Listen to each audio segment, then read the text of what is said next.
Welcome back to our course on PSE 15. In this section I'm going to create a photo book, and on this occasion what I'm going to do is to create it from a selection of images in the organizer. The photo book is going to be about a town not far from where I live in North Yorkshire in England, the town of Richmond, and the pictures that I want to put in the photo book are actually all in one of my other catalogues. So I'm going to switch from Tobii New into Tobii General. Then I'm going to find and select the images that I want included in my photo book.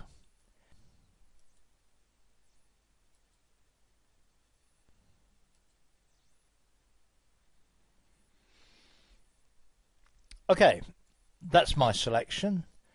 Now I click on Create Photo Book. As with the collage in the preceding section, it takes me into the editor. And once again, depending on my locale, I may or may not have local partner services that can provide different types of photo book. In my case, the only option that's available is print locally. There are two sizes, 11 by 8.5 inches and 12 by 12. I'm going to go for the smaller size of the two.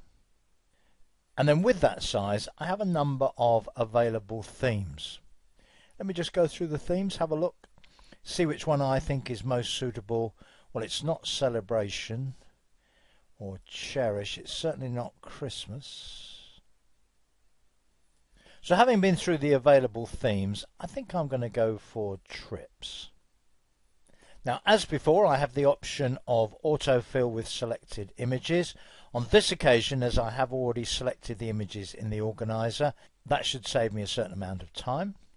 And I can also choose how many pages I would like. Let's just start with 2 pages. Click on OK. Now, as before, if you haven't used this particular artifact, template and theme before, they may need to be downloaded from Adobe. When that's done, I should get the first draft of my photo book.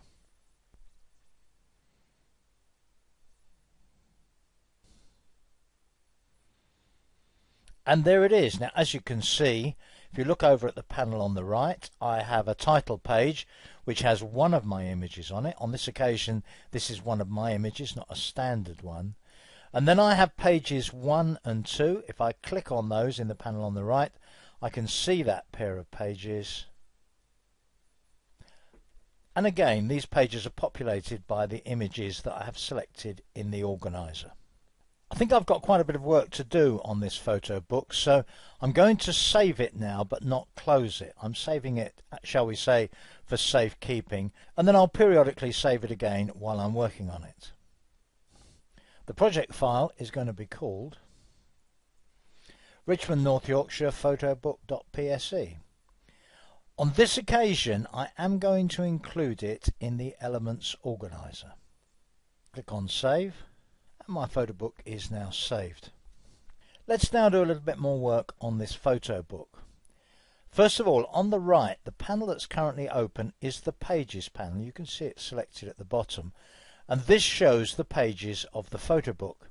If I wanted to add pages, there's a little icon at the top there, Add Page, and that adds actually a pair of pages. Note that you get with your pair of pages placeholders for those pages, but you don't have to leave the placeholders where they are. You can move them around. So for instance, if I wanted page 4 here, the largest grey rectangle there that's mostly off of the page, if I click to select it and then press the delete key, I get this message about deleting the group, which is in fact here that particular image placeholder, whether I want to delete its contents as well.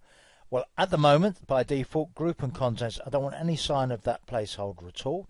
So I'm going to click Group and Contents. And now say with this other placeholder here, I could move it to a different position on the page. So I can rearrange the pages in whatever way that I want.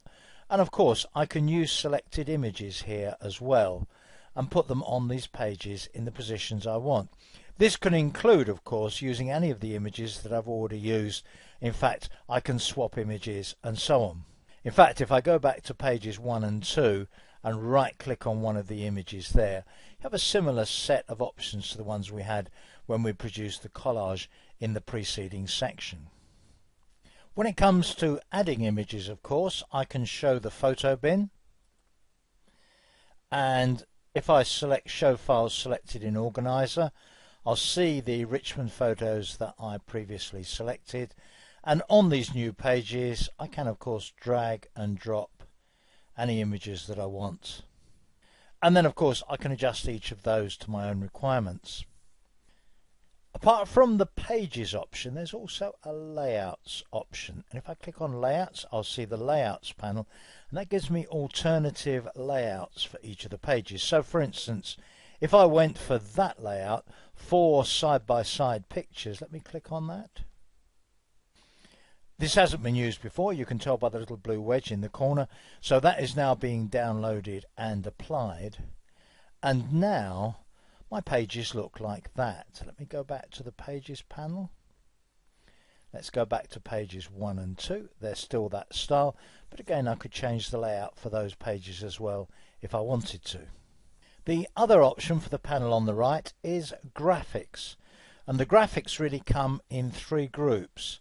First of all, you have backgrounds, so if I thought it was particularly suitable to have an African map as a background, I could select that, double click. Again, download it as I've not used that one before. And that's now applied to the pages of my photo book, although I really don't think it's particularly suitable. So you can change the backgrounds. You can also specify a different sort of frame. So we have speech bubble frames.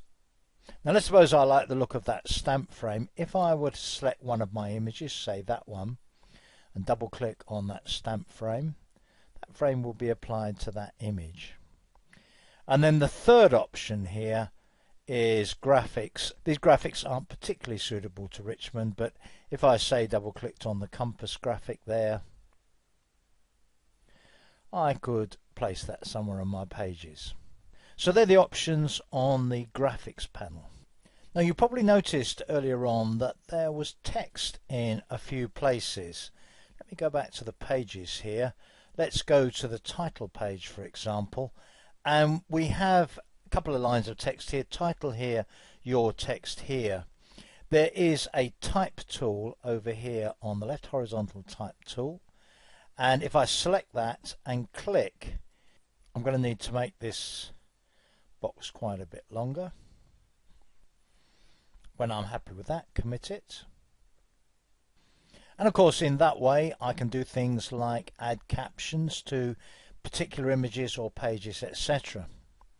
So far, although I've not mentioned this before, we've been working in what's called basic mode, and this still gives you a lot of power and flexibility to work on a photo book.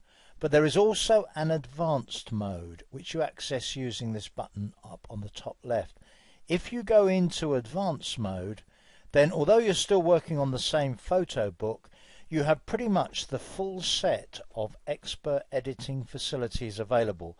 So for example, you can see pretty much the full toolbox on the left there, which means you can go into individual images, individual pages, and work on them at a very detailed level.